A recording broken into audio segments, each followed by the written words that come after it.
Yeah. Live and direct from the new planet Earth, where pandemics are plenty, but the girls are still pretty in fashionable dresses. You know what I'm talking about. Where ignorance is bliss, and you ain't gotta give a about no code.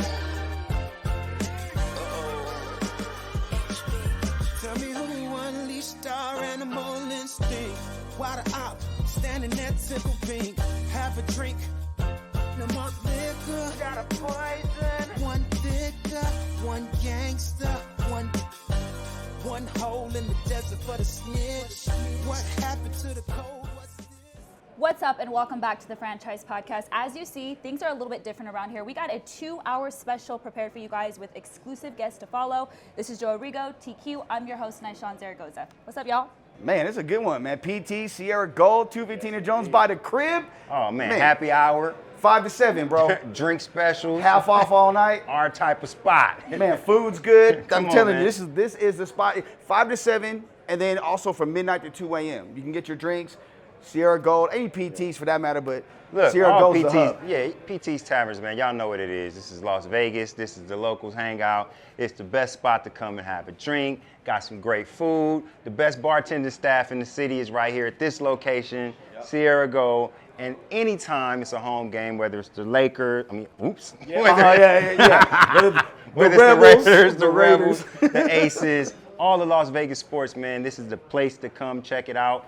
UFC night is a movie in this joint, so make sure y'all come in and check it out. UFC night, it may not be at Sierra Gold, but other PT locations, they have UFC watch parties. Right. And guess what, folks? They don't charge to get in. So you could go check it out, spend all your money on drinks and food, and Uber, you're good to go. Yes, indeed. All right, guys, let's get the ball rolling. First up, we got UNLV men's basketball head coach Kevin Kruger.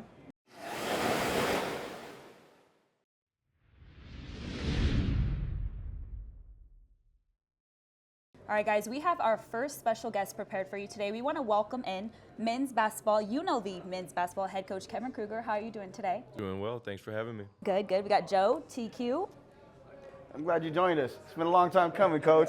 For real. Long time Glad coming. to have you. All right, I'm going to start off. I'm going to start off with just more of a little softer question. You had time in your professional career of playing under your father, Lon Kruger, who also had a successful tenure of coaching the game as well, and now that belongs to you. What does the Kruger legacy mean? Yeah, I think he's inducted into a handful of Hall of Fames, and he's had a great career. But really, at the end of the day, the thing that he talked most to me and my sister about is just, lead places better than you find them. Treat people the way they want to be treated. Like be fun to work with, like those types of things. So, a lot of the reasons he told us that is because I think he knows that the wins will follow. The success will follow, and the fun, like he's always saying, things should be fun, life should be fun, like it should be enjoyed, and so we try to do it that way as much as possible. But I'd be lying if I'd said that there aren't decisions I make where I got to think about that, like how is this going to be perceived, how is this going to be seen, and I don't think it changes too many decisions, but at the same time, you're not just speaking for yourself, you're kind of speaking for a family name as well. I noticed and saw the video of when you got the head coaching position and you called your dad and your daughter was in your hands. How special was that moment for you and for your dad as well? Yeah, I think it was, it's something I've always wanted to do. When I was playing, everyone always asked, well, what did you want to do? What do you want to do after? And it was always, well, I want to stay in the game. I want to coach. I want to be involved. So to get that opportunity and to be able to share it with him, it would have been nice in person, of course, but they were in the NCAA tournament playing Missouri or Gonzaga, and then I think Missouri Gonzaga one of those orders, and so he was preparing for that. But to be there with my wife and daughter and capture that it was definitely a special moment. I remember it was a Sunday, and it's before a news broke. Jim Bola, God rest his soul, called me, and he said Kevin got the job, and I really like the hire. And so Jim, longtime UNLV women's coach. I want to stick with the coaching side of it. The way the college landscape has changed with NIL and transfer portal, it seems like coaching is the lowest thing on the totem pole because you gotta re-recruit your own guys, recruit other guys from not even the high school level, JC, and even looking in the portal to bring guys over. Then you got to deal with NIL and all the craziness that comes with that. how difficult is it for you to try to juggle that now compared to a couple of years ago when you first got the gig? I do think it's definitely become more busy. There are times where, you know, you've got this and this that you want to get done before getting ready for practice, and they might not get done. And you know, like in everything in life, of course, you know, there's audibles and things pop up that you have to handle. But it certainly does feel that way. Maybe the last maybe year or two, more so than the first two. But I also think that's in large part because the NCAA kind of flipped the schedule on its head. You know, April and May are now our really busy months, and those used to be. In April, you'd have an event, you know, and you know May that was when you got family time, and now with the portal and the turnover, April and May have become incredibly busy and long days in the office with coaches and making calls and, you know, as we talked about, re-recruiting your guys and doing all that. So I do think it's kind of added a level of kind of, or added a challenge, if you will. But at the same time, we'll navigate it. We'll figure out the best way to you know, spend our time and attention, and then, you know, try to kind of balance that out as well in the future. You know, we did a lot of research on UNLV fans when we started our company. We knew we wanted to cover the school in as many sports as we could. And it was interesting to find out how you guys have an older demographic than most universities, right? But then you have kids that you're recruiting that don't necessarily care about prestige anymore. They don't know about the 90s teams. Your fans, they want that over and over again. How do you bridge the gap? Like, how can you satisfy both sides? You can't go into a house talking about Larry Johnson and Stacey Young. They don't care. But the people that come to your games, the people that support you, that's what they want to see again. Yeah, I think it's honestly, I think it's providing a great experience when you come to a Rebel game. You know, and obviously on the court's huge, what we do, how we play, how the guys carry themselves. The atmosphere in the Thomas and Mack is huge. Great that you brought that up because we talk about that a lot. Like, how do we get the 40 to 50? You know, like I turned 41 last month. My group, me and my wife's group of friends that have similar age kids aren't as involved in UNLV.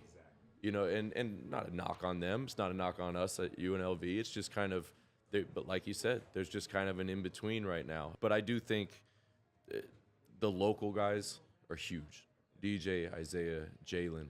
You know, that helps a lot because now you've got, you know, 2020 grads, you know, 2015 grads that stayed here, that kind of saw them grow, and now they can have that player and have that local person to root for. And so I think that's a part of it. But, I mean, at the end of the day, it's going to be having games like the Boston College game, the San Diego State game, bringing those younger families into the MAC. You brought up DJ, and I have to ask the question. It's the big journalist question. So when all the online rumors are out, you know, the Twitter people, the fake reporters and whatnot, when they're out there, he's transferring or they're trying to break news. Like, was this something that you sweated? Were you like, you know what, like, I already know what the deal is. I'm in contact with him. Everything's cool. Did everybody just chill out? Or is this something that you kind of felt a little uptight about? You have that concern with every player. Like, in today's game, you know, you want everybody to be happy. You want everybody to have a great experience. You know, college should be a great experience. But no, I'm not going to lie to you guys. When the season ended, the switch quickly flips. It's like, all right, you know, who do we need to meet with? What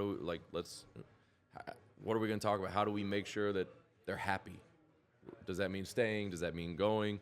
And DJ falls into that category just like everybody else. You know, we heard the same rumors. But the thing with it, and this is a credit to his dad, Didon, and his mom, Tina. This is 100% they should get all of the praise in the world that they never went in the portal. Yeah. Wow. You know, that was the thing that I think they took a step back. They just said, let's see how things go. We'll meet, but there's no need to rush into anything. And I think at the end of the day, when they waited out, they still felt that this was a good place for DJ, and DJ wants to be here. So, you know, not going into the portal though is kind of what, you know, because I was just like probably a lot of UNLV fans where it's like, all right, like what, like wait, what is he? Because I think I know the report that you're referencing, and I remember reading it because a buddy had sent it to me, and I can't remember the words that were exactly used. It was like academic athletics office or something like that. And right when I read that, I was like, well, that's not a real thing. So that kind of like eased my nerves a little bit. But DJ and the Thomas family, I don't think that we have a good relationship. They have a great relationship with the staff. I would be shocked if they did something without talking to us. So that's why we were never overly concerned. We, just like every player, we want to present an opportunity where they want to be here.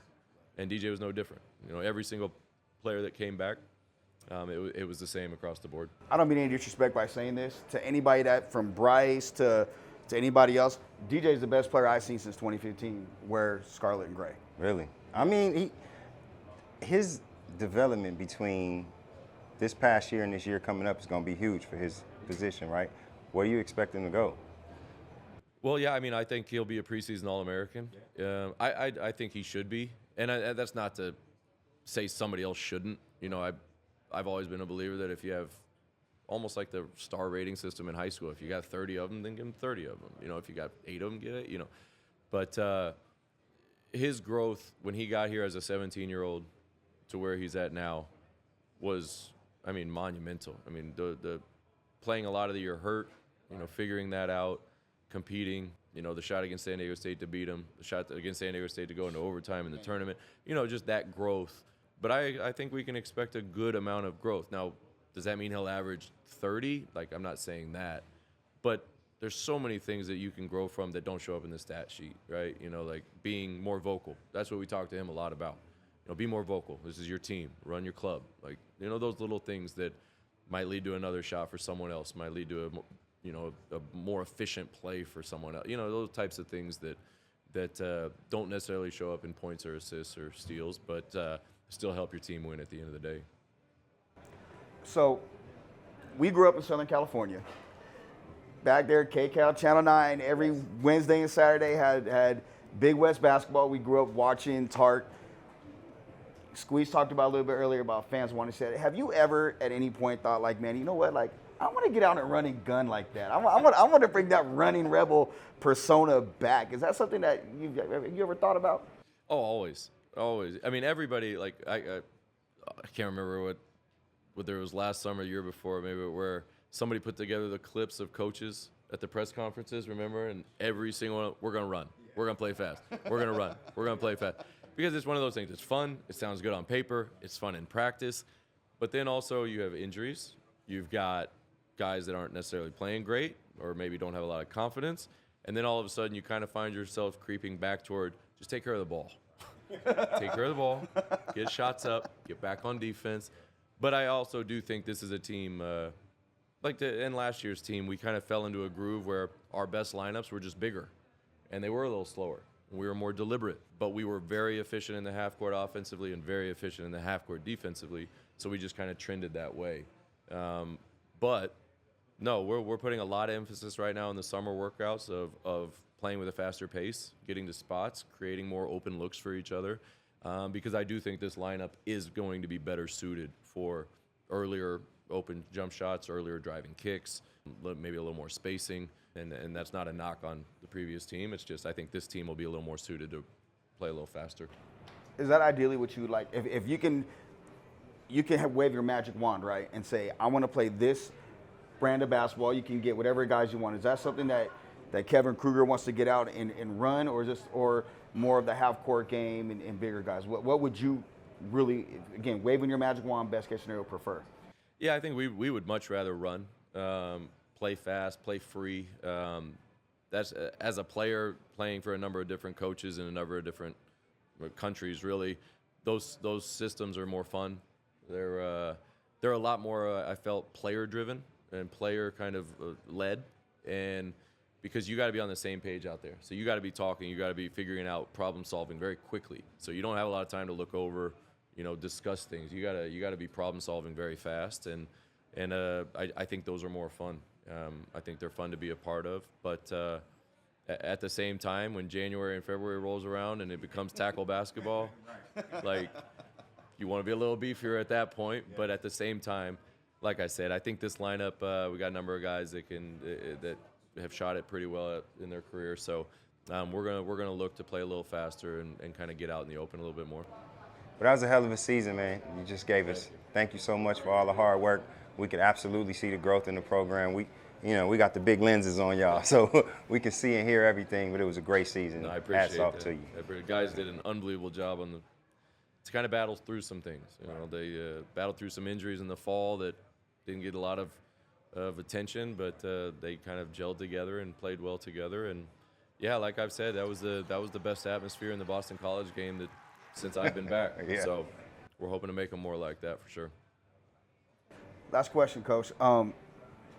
How special is it for you to coach where you played and to do it in this city with the growth of sports in this city from obviously Summer League has been here for a while, but with the NHL, talk of an NBA team in the next few years, maybe possibly Major League Baseball. How cool is it for you to sit back and see the growth and then you coach where you graduated, where you play for your pops? Yeah.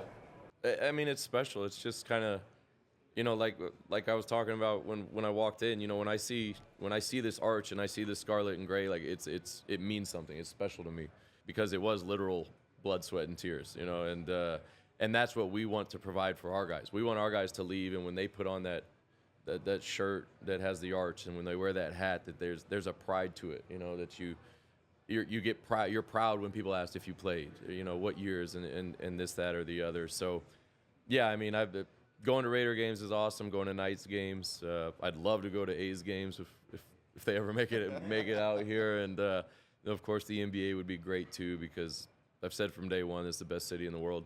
To be a part of UNLV is special. To be the head coach of the basketball team is something that, I don't know if I could quite put it into words. I think you're the perfect person to be coaching this team because you really don't understand what it means to be a student athlete or wear that scarlet and gray unless you've been to UNLV or at least graduated from the school. And being a graduate from the school, I know what that means. And even though, athletics wasn't that popular when I went, and I hope it has, it progresses over time, but you just having that meaning is so important. And I'm sure the guys look up to you. So we thank you for your time, Coach Kruger. We appreciate your time. You guys stay tuned because the stars are out tonight. What's up? This is TQ with Franchise Sports Media, PT's Tavern. Coming up, UFC 303, June 29th. Come and see us. We got drink specials all night. It's the best place to watch any game, any fight. Come check us out. The franchise is here. You need to be here too. Coming up next, we have two very special guests who play for the hottest team in the WNBA, and I'm not about to give it away. Y'all just got to keep watching. We are recording live from PT's Sierra Gold.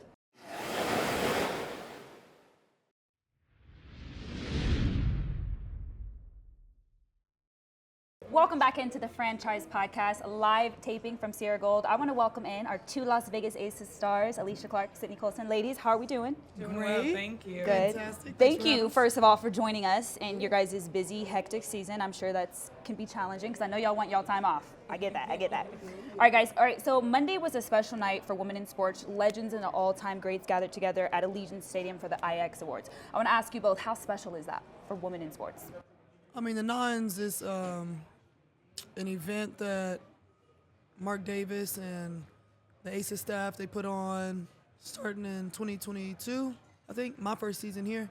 And so it's just really awesome to take time to honor and commemorate women who've been impactful in women's sports and been impacted by Title IX and paved the way, not just in basketball, but in several sports. Like last night we had Dominique Dawes, Christy Yamaguchi, fangirling, yeah. It was just really Lynette Woodard. Wow. So it was really dope, and it's great that our organization takes the time to give these women a platform and acknowledgement, and hopefully other franchises will see that we're doing that and start doing that for their own teams too. I want to touch base on Mark Davis, right? Because you see that he's really trailblazing ways and making a statement of what a WNBA franchise should look like. You guys are the first team to sell out all the season tickets, the first team. Becky Hammond's making over $1 million a year. And then now you guys have the LVCVA sponsored each pair $100,000. And even then there's speculation around that. I want to talk about I guess your thanks or your gratefulness in regards to Mark Davis and the impact that he's made for you guys. Yeah, I mean, for the both of us, we've been fortunate enough to be around this league for a long time. You know, being in San Antonio, playing in a church gym, and, you know, having to share, like, we both share those sentiments. So just being in spaces where we didn't have something that was ours. And so to have an owner that is as forward thinking, is as unapologetic and unafraid to, like, blaze those trails is really something special, because he's not somebody that just talks the talk, he walks it as well. And so to be able to come into an organization and feel and be treated as though you are a professional, be treated as, you know, as the highest caliber, and be able to have those resources, it makes all the difference in the world. And that's something that we don't take for granted for one day, and are just so appreciative of owners like him and our staff, and his intentionality behind everything that he does, everything from the hires, everything from making sure what we need is in our facility, making sure that we're comfortable and taken care of the same way that he takes care of his Raiders players. It just speaks volumes to the character of who he is. I mean, being at all the games too, coming to practices, being at the facility, but, you know, like, speaking to us, I've been on teams where I didn't know who the owner was. Like, I didn't see the owner ever, but, like, Mark is very present. Yeah. And He roots for women. I love that. Yeah, he's very intentional, like Leash said, about making sure that he's putting women in positions to succeed. Yeah. Sid, I do a lot of social media stuff. I'm with a lot of the fuck shit. That's what it is. Okay. Oh, this is yeah. It's that time. It's that time. But you're one of my favorite people because you troll people, and then. But I want to go back to after you guys won the title in New York. You had some dude on your head, but you were not backing off of him. Do you like when these dudes troll you and you be able to snap back at them? I mean, I don't like it. I don't really feel any way about it. I think it's weird that they, like, choose to make this be what they're doing with their day. Yeah. But, like, there are some dudes that just, like, really don't like women's basketball. They want to make it known. So, like, me, like, I'm a comedian. I'm going to make jokes when there is an opportunity to make a joke. And so, you know, I clap back sometimes, and then I'm like, I don't even want to give people my energy sometimes. But when you catch me on the right day, you're going to get it. I'm going to make you look silly. And then I'm going to say what I got to say, and then I'm going to let, like, our Aces fans and all them take it from there. And they back you up, too. Like, they do. They back us up. Yeah. They back Real us talk. up. Yeah, that's what I'm saying. They ride hard for us. That's why we really love do. them so much. They do. So I've shot men's basketball. I've shot you guys more so than anything else. I even shot AU. He was playing at AU. Yeah, exactly. I tell them all the time, y'all tougher than them. And they get mad, they cuss me out, they say I'm crazy, blah, blah, blah. But I'm sitting there on the court with a camera, right? Y'all talk big trash. I see why the fouls are so hard because I hear some of the stuff that's being said between each other. Who talks the most trash in the league? Like, who gets under y'all skin when they come up? There's not really anybody that, like, gets under my skin. Yeah. But there's, like, trash talkers. Yeah. Like, you have Courtney Williams. She's always talking trash, which is, you know, but it makes stuff fun. You have Marina Mabry. Yeah, Ka. Oh, yeah, Ka be talking cash. Oh, yeah. Yeah. Somebody just made a compilation. You seen the video that somebody made with, like, a bunch of the, like, back and forth? I mean, like, DT. Yeah, DT will was talk. on there. And then they had Scholar on there a lot. Yeah, I mean, but it's sport. It's the nature of competitiveness. It makes it fun. I'm not a trash talker. Oh, so. KP was on there. Oh, yeah, KP. She be talking trash. But she's one of those that, like, talks trash and if you, like, provoke her to talk it. Like, she'll go That's on how about our team is, I feel like. Yeah, our team that's is that mostly way. it. Like, we go That's on about our mostly the business, but, like, you provoke us, okay, some stuff is going to, not from everybody, but from some people and, like, our bench, like, when those that aren't on the floor, if there's somebody's talking stuff, like, you talk about somebody having your back. You hear it from the sideline the entire time. And if you miss it, we gonna remind you. We gonna let you know. Did you hear what she said? Right. Go at her ass. Yeah, like right. that's how we be. Man, you guys got crazy chemistry as a team. I mean, it's been that way since really Mark took over, but the last couple of years, how big was it for you guys to stay together this past year to run it back for a third time? I mean, it's everything. Chemistry is one of the most unspoken about, like, qualities a team can have.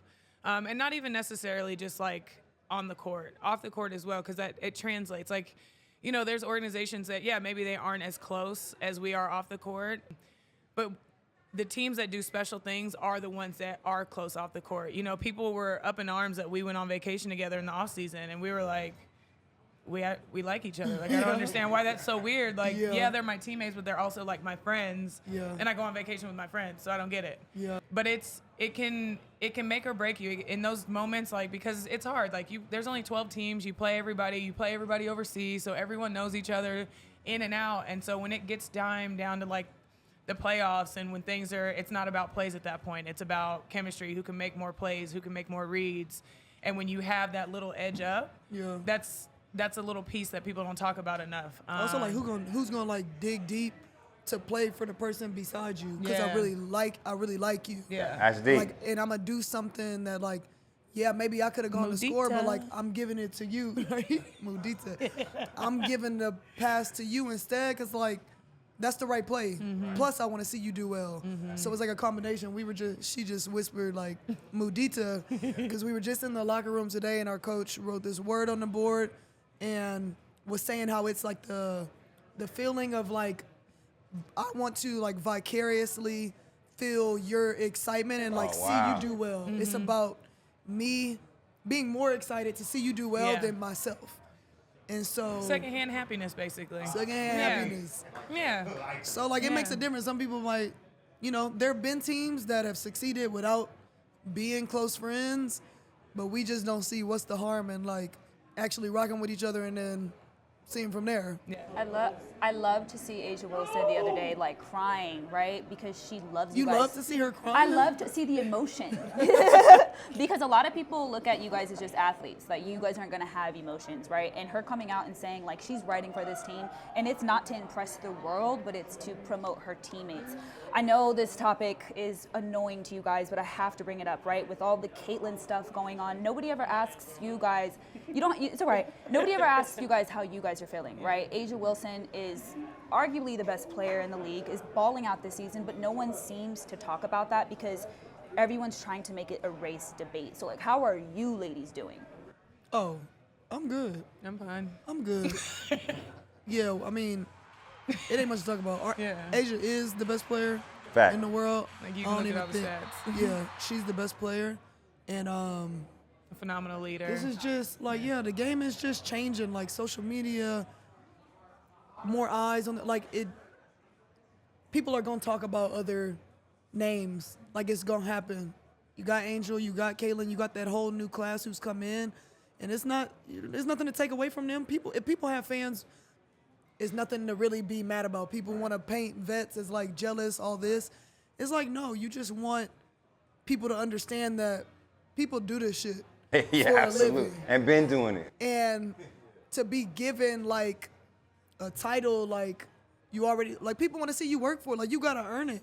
And then cool, like if you get to that point, that's awesome. Right. But like, we also realize people just go hard for people that they like. You're not mad about that. You just don't want people to be like, you don't need to get racist, sexist, weird. Like, keep it cute, and just watch and appreciate. If you come in the game liking a certain player, when you start watching the game, hopefully you start seeing some other players that you like and respect. But like, there's a lot of extra going on, but like, you can't change that. Yeah. I feel like it's gonna happen. With every sport, especially being a cameraman, there's a game within a game, right? The dynamic on y'all's bench. I love when the box next to y'all's bench is open, because Becky coaching down here, Chelsea coaching down here, like the adjustments that's being made, like they need to do a damn a 30 for 30 on y'all, exactly. Just how y'all, you know what I'm saying? But they don't like us, they're not gonna do that. yeah, exactly. But I mean, at a certain point though, when it's so much sustained winning, right? You have to follow the process. There's times when you guys are getting on Becky's nerves. I see it. It's times when she getting on y'all's. I see it. Who's worse? Do y'all give her a headache, or does she give you one? I feel like it's us, because there's more of us. Way more of us to There's deal 12 with. of us to give her a headache. There's only one of her, so I feel like she has it a little bit harder. Yeah. And a lot But of, I feel like a lot of times she don't be having a headache if we doing the right stuff. Like, it's very, we were just talking today, like, our coaches are down for us to have fun and have a good time, but like, it's able to happen because we handle our business. Right. So when we come in and we play together, we play hard, we do what we're supposed to do, then like, of course that's going to be fun because you're going to be winning. But, like, you can't just be laughing and having a good time and we're not doing what we're supposed to do on the court because that's not fun. Yeah. To be Losing losing. sucks. I thought the Phoenix game, like, second quarter on, you guys outplayed them last week. And watching it, there was like it was almost like you flipped a switch. And then the other day, Becky came out and said, like, you guys aren't playing with that same type of hunger. Like, how do you get that back? I don't think it's gone. I was talking about this today. Like, the thing about winning championships and being great is it's really hard. And to do it consistently is even harder.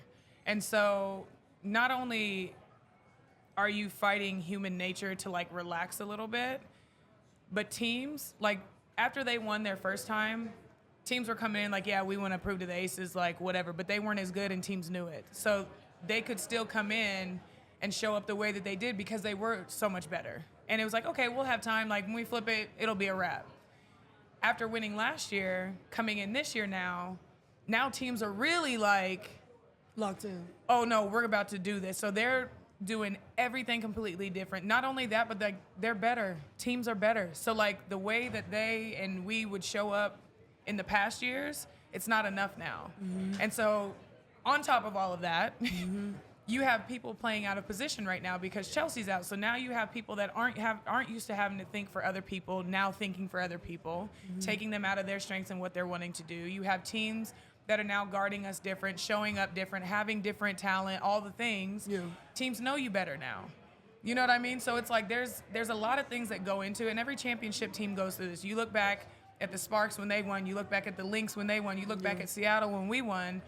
There's always a gap, and it's hard to do it back to back to back because teams come in and they're equipped differently. They're firing differently at you. Mm-hmm. And unless you have that, so that's why I'm like, I don't think it's gone. I think we're just in that adjustment growth period right now that teams usually have in that lap year. Yeah. But we've been able to go back to back. And so we don't have a lap year, and that's what people are seeing right now. And it's like, oh my God, what's happening? And it's like, well, we're not panicking because this is normal. This is what happens in championship culture, teams, et cetera. But it's like, at some point, we got to be like, okay, we got to come out the gates ready. Mm-hmm. We can't just come out and be like, okay, yeah, we ready. No, we got to be ready because teams are coming for our, like, they coming for our necks this year. Yeah.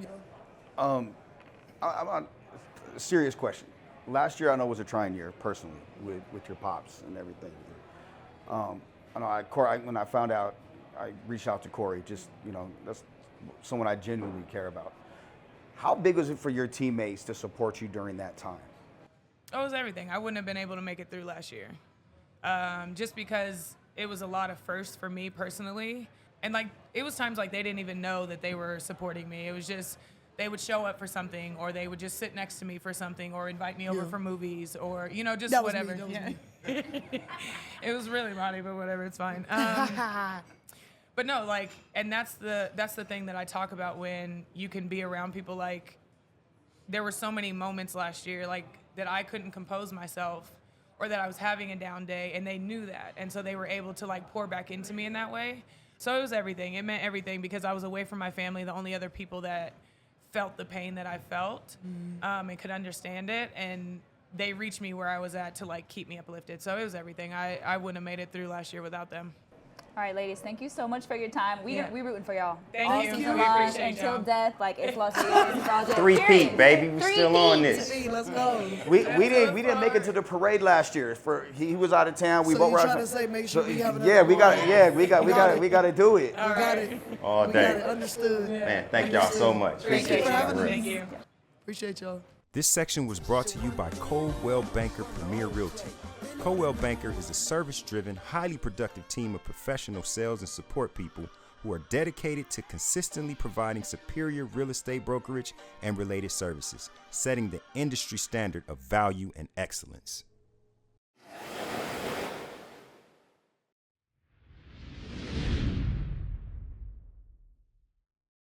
Welcome back into the Franchise Podcast. We got our most exciting guest yet, because it has to do with the Las Vegas Raiders. We got the 9th Island in the building. How are we doing? I'm good, man. I appreciate you guys having me out here, man. It's a dope event. Yeah, of course. All right, so all of you that don't know, the 9th Island is a local podcast here in Las Vegas, and they cover all things sports, Las Vegas Raiders.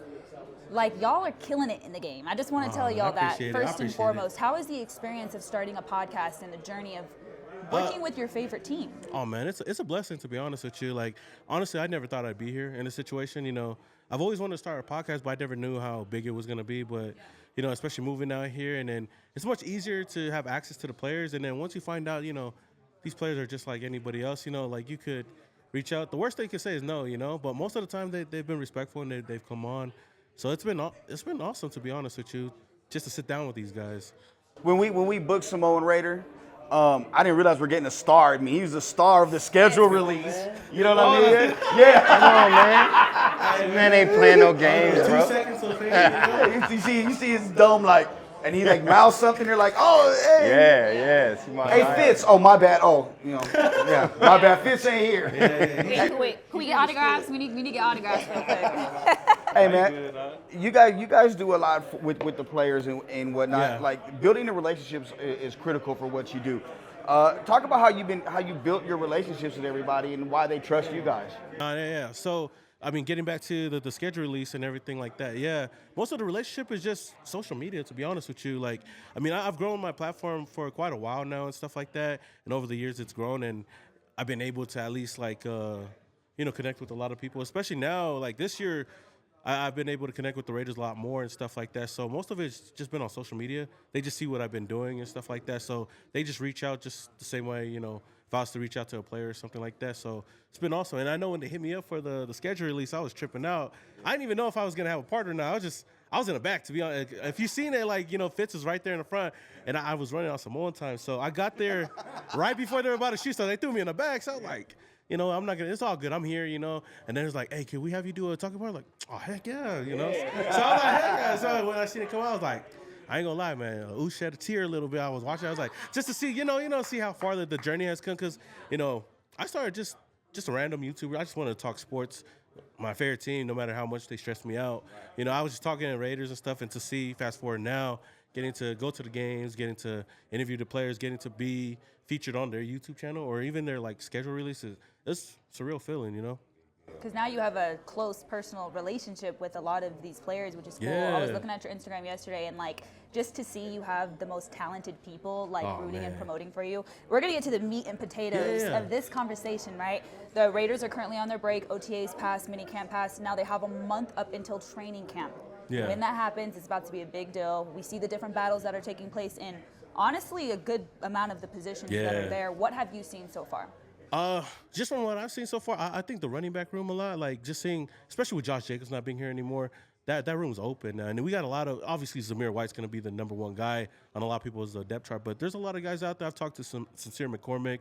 You know, you got guys like Amir Abdullah returning and stuff like that. But, you know, I feel like that running back room is going to be exciting to see outside of obviously our quarterback position, which I feel like we didn't really address it as never-ending topic. As much as I thought we would, but, you know, just got to trust the process this year and see how LC and Gardner will do this year, you know?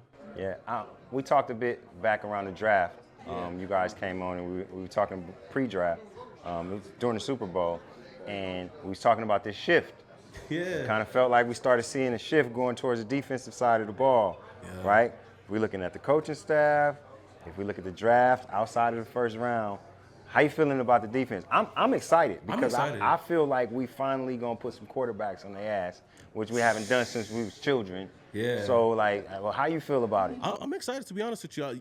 Almost every year I'm optimistic about our team, offensively and well, not really defensively, but you know, last year with AP coming in and with the same exact players that we had with Josh McDaniels, we looked like a top 10 defense. You know, like, and I can confidently say that we have a top 10 defense going into next year, and we added some great pieces, Christian Wilkins, and we really kept a lot of the same people around, so it's not that bad.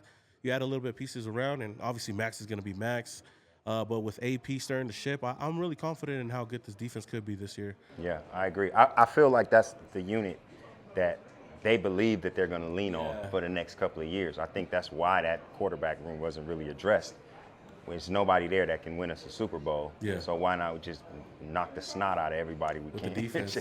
You know what I'm saying? I mean, I don't doubt it either. You know, ALC did pretty cool. He did all right last year. So going into second season, if we're going to rely on the defense, I think we could go pretty far. That defense can, like, shut down a lot of teams. I mean, we seen it last year with the Chiefs at Christmas. We didn't really score too much on offense, but the defense kept it up. So I think the defense is going to be a big part of why we win a lot of games this year. I don't think AOC's a starter, and I don't know. And it's not. There's no hate with this. It's just like just common sense, right? Football common sense. You're paying someone $15 million a year. Yeah.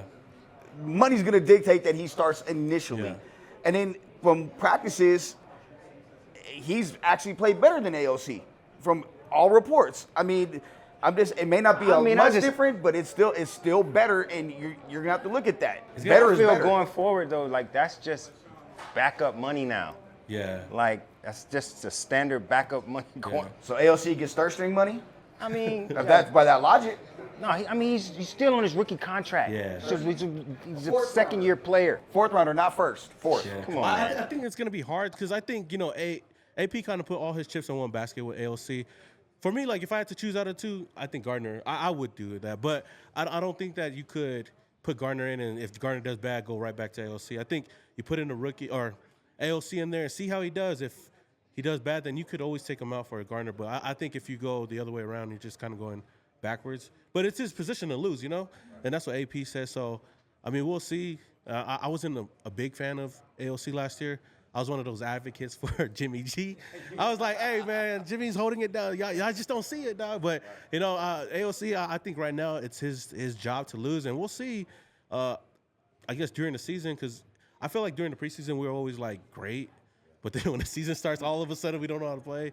But, yeah, that's just how I feel about it. How do you feel, right? Because from my perspective, I'm a little bit nervous coming into this upcoming season because you have these two quarterbacks going up against each other, and they're in a new scheme, right? The defense is obviously long ahead of the offense.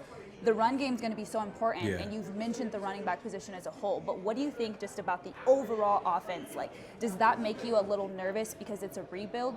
I guess not as much as I think prior years would be because we got so many weapons around. Like, obviously, the running back, Zamir did pretty solid last year at the end of the season. We added another weapon with Brock Bowers. As much as, I didn't think we needed it at the time, he's another weapon that could help out the offense. Offensive line looks solid for the most part. So outside of the quarterback position, I know it's not the strongest, but if they could just do their job, that's all they need to do their job, no turnovers. We still got Tay, all the receivers that we have here. I think we should be solid, to be honest. I mean, we got gifted a home game to start the season so far against the Chargers. Yeah, you know what I'm saying? So I feel like they need to get off to a good start. Beating the Chargers finally for that first game would be great. It would shut them up. Coming off of a 63 turkey burger, right, to, opening night loss at their stadium, at our stadium, which would be wonderful. No, I mean, like, it sucks because we just did like a prediction and stuff like that. And I had us as a loss because I'm trying to put my expectations low. We've never won in SoFi. That's my point. So I'm like, I don't want to put my expectation too high. I mean, we could go out there and whoop them for all I know, but like, we haven't been able to win there, whether it's the Rams or the Chargers. But like you said, like if we could go out there and win, like we're going back to like AP's roots and stuff like that in LA. And the fans deserve it. They show up at that. They turn that place out. The whole place is black. It's ridiculous. And we can't never come out there with a dub. I always go out there like stressed out. I'm like, why do I deal with this team all the time now, But then they're kind of in the same position as the Raiders in terms besides the quarterback position. So I'm super excited for that game. It's gonna be a fun one. I know we played them a couple of years ago. Start off the season and we lost. I'm like, damn. But it's going to be a big always one, happens, man. We always lose that first game to them. It's ridiculous. Before we get to more Raider talk, we do have some business at hand we need to discuss. Now, part of the reason we had you on is because you're Raiders. You're a Raider. You trust your Raider content. But there's another reason. Go ahead and look at the camera and tell everybody about the partnership we got going. I'm going to let you announce it. I mean, I guess you kind of like hinted it off. But, Ninth Island, we're going to be partnering up with the franchise this season, doing a lot of content together. And it's going to be fun, though, especially when we get to sit down and talk Raiders and stuff like Going that. down, baby. We're absolutely excited about that. I appreciate you guys for having us on, though, man. That's been something we've been wanting, man, since we first started watching y'all. So I'm glad we're making this happen. We're going to definitely do a whole lot of appearing on each other's, content and everything. Fun, man. It's all about the Raiders. And we've all been following the Raiders for a very, He's two-team Terry. Oh, yeah. And you laugh. Wait. He's laughing, but he's also two-team Terry as well. No, everybody knows I don't make no bones about it. So therefore, I am the original Raiders fan. I'm the original Raider fan, so I'm gonna want to come on your podcast. Yep, I'm the real one, die hard. So I'm gonna want to come on your podcast for sure. Yeah. Last question. Two-team Terry. We don't play with two-team Terrys when it comes to the direct contact. What are you talking about? I was just joking. I was just joking. You know, but that's a good question. So like Josh leaving, I think it's a void. But yeah. I think if you look at what Telesco does, like he's not going to overpay for a running back. That's in the NFL in general at this point. They're not going to do that. I think the way this team is built is going to be Max and Christian on that side, and then what you're doing on the offense, it's Tay, and AP said it at the press conference a couple weeks ago. Tucker, Trey Tucker, and Jacoby. Oh yeah, Jacoby been nice. Yeah. Brock Bowers was arguably the best offensive weapon in the draft. Yeah. And you get him, and you had teams like the Rams trying to move up into the top 10 to trade for. The Raiders pick them at 13. They stayed true. You have to like the direction because that feels like there's a grown-up in the building running things. It feels to me like AP and Telesco are making moves as if they know that there's no pressure this year. Yeah. And a lot of times over the last 2 decades, we've made moves in the draft. We made moves with coaches. We made moves regurgitating quarterbacks from other squads where it seems like somebody is preparing to be fired at the end of the year. Yeah. So we're not making decisions that work for the long run. When I look at the draft, when I look at the moves that they made in the offseason, it seems to me like they say, okay, we got X amount of time to try to build this thing. Yeah. Let's plug in the foundations now and build on it and build on it. And if you really think about it, the situations with teams that have sustained winning, it's always like that. It is. It build it brick by brick, stack by stack, as opposed to making these long Hail Mary moves that just where everybody in media, everybody around the league is just like, what are they doing? I got so tired of that, man. Yeah. And it seems like the draft started off that way because we all sitting there like, what? But at the end of the day, man, that dude's a beast. No, for sure. Because I think most of us didn't really look at the future. We just looked at right now. What do we need right now? And obviously tight end wasn't our number one need, but you add another piece because who knows how long Tay's going to be here. You know, I mean, it's great right now, but maybe I don't think he leaves. I don't think he leaves, but I mean, he ain't he no could spring be chicken. like 2-3 years at most, I think, you know, but you build that foundation with Michael Mayer, you know, Brock Bowers. I think we'd be solid, and obviously whatever weapons we have outside of that.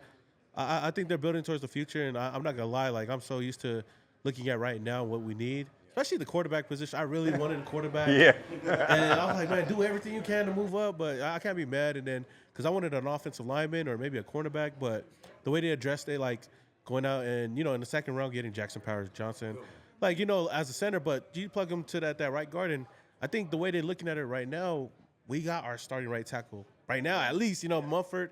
So if he does a great job, I think we did pretty good. And he's not going against anybody that's tougher than what he's going to get in practice. Yeah. You know what I'm saying? He's going against Max. AP said it. That guy cannot make a mistake. He's the one player on the team. He cannot make a mistake because it's on display every single play. Sure. So. Iron sharpens iron. Yeah. You know, and I think that's what AP has brought to the table. Yeah. Is legitimately, we're going to compete at every level. I'm not going to slow anybody down. Yeah. And it's go time. If you can't get with it, then you're going to get off. Real simple.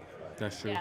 I like what you mentioned earlier about you getting frustrated because you think about the now, because that's how I was too. Instead of thinking about the bigger picture, but when you have that emotion towards your favorite team, that's what it can become. We're just having to learn to be more patient. But I want to give a thank you to you. Okay, what are we going to call this duo, this dynamic? The Ninth Island times the franchise? Like, we got to come up with a dope name. Yeah, we're going to figure it out. We're going to figure it out. I mean, we got a lot of ideas. We can figure out over some kava. Let's go. Raider Nation, Ninth Island. We'll call two dog to make it. All right, guys, we got Raider Nation, Ninth Island in the building. Where can we find you? Where's your socials? What's your YouTube?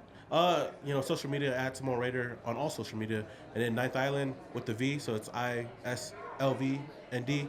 So Ninth Island on YouTube and Instagram as well. Thank you. Raiders! Raiders! Cheers. Hey, what's going on, everybody? Joe Arrigo with Franchise Sports Media. It's the Franchise Podcast, and we are at Sierra Gold off 215 in Jones, and this is the spot to be if you want to come for happy hour. 5 to 7, they have half off all of their drinks. They have special appetizers and food prices, and then from midnight to 2, it's back to happy hour prices for your drinks.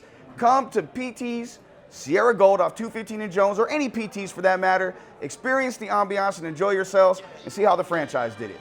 Live and direct from the new planet Earth, where pandemics are plenty, but the girls are still pretty in fashion over dresses. You know what I'm talking about. Where ignorance is bliss.